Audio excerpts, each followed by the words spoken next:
When I was growing up in the 1950s and 1960s, grew up in a community that was predominantly Catholic.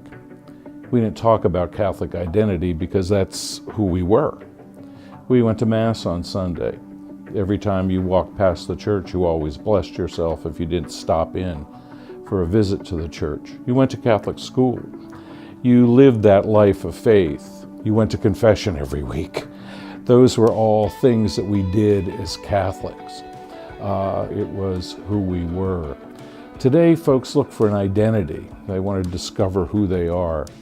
And yet, it is in the church and in her mission and in her ministry that Christ gives to us our identity.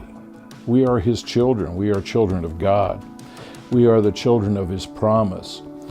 So often today, you hear young people, and some old people as well, trying to sort out who they are, trying to discover who they are. I read an article recently that said that young people today find the greatest meaning and their happiness through their phones, how they're accepted on Facebook, Twitter, or whatever it might be.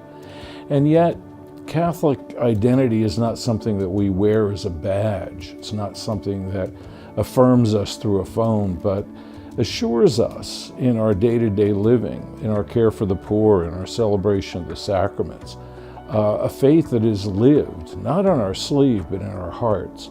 Hearts that are filled with the immensity of God's mercy, hearts that are filled with the immensity of God's love, hearts that are drawn to the heart of a God who challenges us and calls us to live as He did in His one holy Catholic and Apostolic Church.